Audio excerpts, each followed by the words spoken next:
Good morning प्यारे बच्चों, क्या हाल चाल। आशा करता हूँ आप लोग बहुत अच्छे होंगे।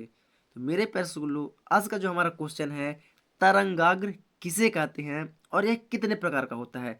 तो मेरे प्यारे स्कूलों, आप लोग बने रहे हमारे इस वीडियो के अंत तक। हम आप लोग को प्रॉपर तरीके से समझाने वाले हैं कि तरंगाग्र किसे कहते हैं और इसके कितने प्रकार होते हैं, और सभी प्रकारों को हम अलग अलग करके डिफाइन करने वाले हैं, है ना। तो आप लोग वीडियो को फटाफट लाइक कर दें, और चैनल पर नए हैं तो चैनल को सब्सक्राइब करके बेल आइकन को दबा लें। चलिए हम बात करते हैं तरंगाग्र। तरंगाग्र किसे कहते हैं मेरे प्यारे स्कूलों, है ना। तरंगाग्र, हमारा हेडिंग है तरंगाग्र। तो मेरे प्यारे स्कूलों, तरंगाग्र क्या होता है कि वह समतल माध्यम में, समतल माध्यम कहने का मतलब कि जो हमारा तरंगाग्र है उसके जो चलने की दिशा होती है, चलने का जो पथ होता है, वो कुछ इस प्रकार से होता है। ये चलता है, कुछ इस प्रकार से चलता है, ये चलता है, ये चलता है, ये चलता है और ये चलता है पर है। तो हाँ, किसी समतल माध्यम में स्थित, किसी समतल माध्यम में स्थित समान कला, स्थित स्थित समान कला में बहते हुए और अपने पथ, और अपने पथ को तैयार करते हुए जो तरंगाग्र का निर्माण होता है, उसी को ही हम क्या बोलते हैं, तरंगाग्र बोलते हैं। क्या बोलते हैं मेरे प्यारे स्कूलों, तरंगाग्र बोलते हैं। क्या बोलते हैं, तरंगाग्र।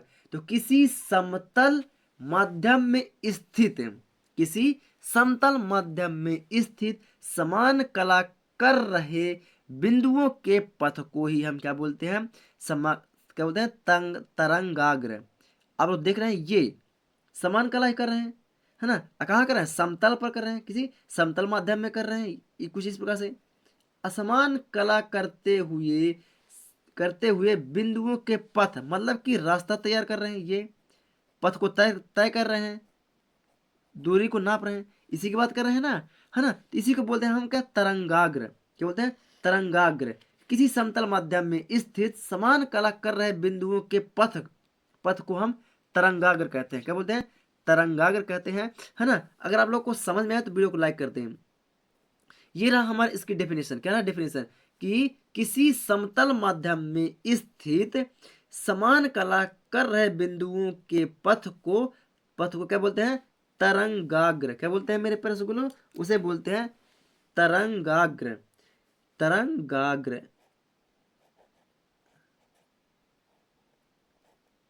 चलिए क्या बोलते हैं, तरंगाग्र बोलते हैं। क्या बोलते हैं, तरंगाग्र बोलते हैं। अब मेरे प्यारे रसगुल्ला, अब इसके बात करते हैं इसके प्रकार की। तो यह होता है मेरे प्यारे रसगुल्ला, तीन प्रकार का होता है। कितने प्रकार का होता है, तीन प्रकार का। आप लोग वीडियो को के प्रॉपर तरीके से आप लोग इसके डेफिनेशन को लिख लीजिए, है ना। अब बात करते हैं इसके प्रकार की।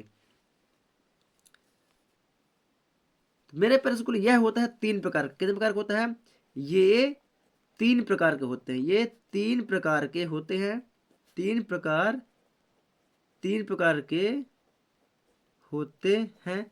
इसका पहला पॉइंट होता है मेरे प्यारे रसगुल्लो, गोलाकार तरंगाग्र। क्या होता है, गोलाकार तरंगाग्र, गोलाकार तरंगाग्र। अब गोलाकार गोलाकार तरंगाग्र क्या होता है मेरे प्यारे रसगुल्लो, कि यदि कोई तरंग स्रोत बिंदुगत हो, क्या, यदि कोई तरंगाग्र क्या हो, बिंदुकित हो, ये जैसे दिख रहे हैं आप लोग, बिंदुकित हो, है ना। और क्या करते हैं, ये गोले के समान, इस गोले से होगा क्या होता है, इसका प्रकाश का क्या होता है, निकास होता है। इस गोले से क्या होता है, निकास होता है। तो क्या बोलेंगे, यदि तरंगार क्या हो, बिंदुकित हो, क्या हो, बिंदुकित हो और सीमित दूरी पर हो, और इसके क्या हो, इसके सीमित दूरी पर हो, तो जिस तरंगाग्र का निर्माण होता है उसे हम गोलाकार तरंगाग्र कहते हैं।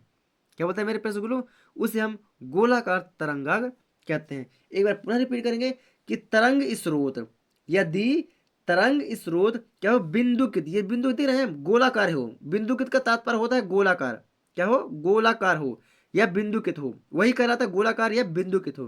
तो यदि तरंगाग्र बिंदुकित हो या गोलाकार हो और सीमित दूरी पर, और सीमित दूरी पर हो, तो इससे जिस तरंगाग्र का निर्माण होता है इसे हम बोलते हैं गोलाकार तरंगाग्र। क्या बोलते हैं, इसे हम बोलते हैं गोलाकार तरंगाग्र। अब बात करते हैं इसके दूसरे दूसरे वाला प्रकार की। तो इसका दूसरा प्रकार होता है मेरे प्यारे रसगुल्लो, बेलनाकार तरंगाग्र। क्या होता है, बेलनाकार तरंगाग्र। अब हम बात करते हैं बेलनाकार तरंगाग्र। तो बेलनाकार तरंगाग्र क्या होता है मेरे प्यारे स्कूलों, यदि तरंग स्रोत को स्लिट, ये जो मैंने बनाया क्या है, ये है हमारा स्लिट, क्या है, ये कहलाता है हमारा स्लिट, है ना, ये जो मैंने बनाया क्या है, स्लिट। तो यदि तरंग स्रोत को, ये होगा हमारा तरंग स्रोत, क्या होगा, तरंग स्रोत। यदि तरंग स्रोत को कहां से गुजारा जाए, स्लिट में से गुजारा जाए, कहां से, स्लिट में से होकर गुजारा जाए और उसे सीमित दूरी पर रखा जाए, है ना, सीमित, उससे स्लिट से होकर गुजारा जाए और इसे सीमित दूरी पर, मतलब इसके दोनों के बीच की दूरी सीमित हो, है ना, इसके सीमित दूरी पर रखा हो, तो इससे जिस तरंगाग्र का निर्माण होता है, तो इससे कुछ इस प्रकार करके निर्माण होता है, ये बेलनाकार निर्माण होता है ना, तो इससे बेलनाकार तरंगाग्र का निर्माण होता है।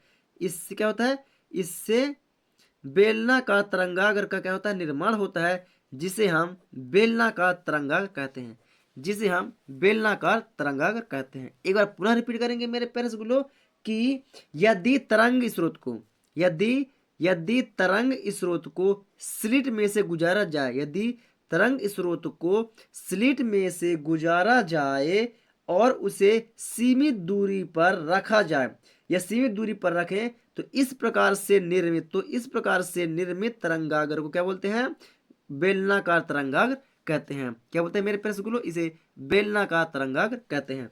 चलिए अब बात करते हैं इसके चौथे बारे, सॉरी तीसरा, ये तो दूसरा था ना, सॉरी ये दूसरा पॉइंट था हमारा, है ना, सॉरी, ये हो गया हमारा तीसरा।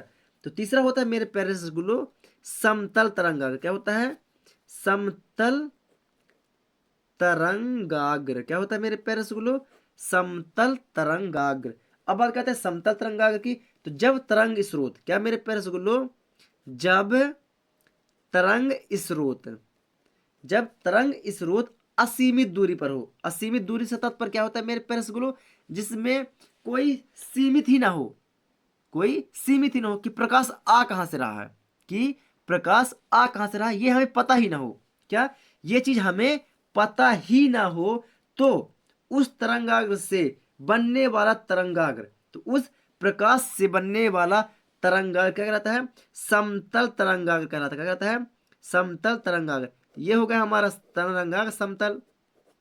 अब प्रकाश कहां से आ रहा है ये तो हमें पता नहीं, कोई पता है क्या, हमें कोई पता नहीं है, तो इसके द्वारा बनने वाला तरंगाग्र क्या कहलाता है, इसके द्वारा बनने वाला तरंगाग्र समतल तरंगाग्र कहलाता है। कहता है मेरे प्यारे स्कूलों, समतल तरंगाग्र कहलाता है। एक बार पुनः रिपीट करेंगे कि जब तरंग स्रोत, क्या, ये जो रेखा दिख रही है बच्चों, ये जो मैंने तीर की रेखा बताया है, यह तीर की रेखा बता रही है कि प्रकाश स्रोत है, ये क्या है, प्रकाश स्रोत, तरंगाग्र, चलने की दिशा, चलने की धारा, ये इस डायरेक्शन को बता रही है। तो जब तरंग स्रोत असीमित दूरी पर हो, क्या, जब तरंग स्रोत असीमित दूरी पर हो, तो इसके द्वारा बनने वाला तरंगाग्र, क्या होता है, समतल तरंगाग्र होता है। क्या होता है मेरे बच्चों, समतल तरंगाग्र होता है। चलिए मेरे बच्चों, इसे हम लिखते हैं अपनी नोट्स कॉपी पर।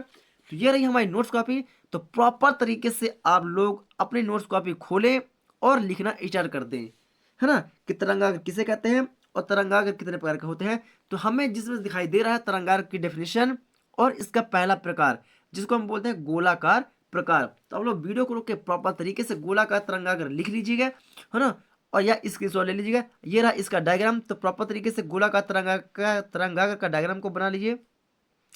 चलिए अब मैं आप लोग को लेकर के चलता हूँ बेलनाकार तरंगाग्र। किसके साथ, बेलनाकार तरंगाग्र। तो आप लोग प्रॉपर तरीके से बेलनाकार तरंगाग्र की डेफिनेशन को लिखिए।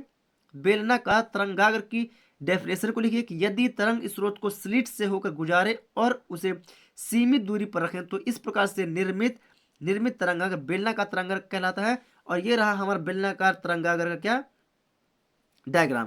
तो आप लोग प्रॉपर तरीके से बेलनाकार तरंगाग्र का डायग्राम को भी बना सकते हैं। अब देख रहे हैं इसके क्या, समतल तरंगाग्र। तीसरा वाला जो होता है हमारा समतल तरंगाग्र होता है। क्या होता है, समतल तरंगाग्र। तो ये रहा हमारा समतल तरंगाग्र। तो प्रॉपर तरीके से आप लोग समतल तरंगाग्र के डेफिनेशन को लिखें और इसके डायग्राम को भी बना लें, है ना। अगर पसंद आए वीडियो तो वीडियो को लाइक करें और ज़्यादा से ज़्यादा शेयर करें। है ना। और चैनल पर नए हैं तो रिस्क स्टडी यूट्यूब चैनल को सब्सक्राइब करके बेल आइकन को दबा लें। मैं मिलूंगा आप लोग को एक न्यू वीडियो के साथ, तब तक के लिए जय हिंद।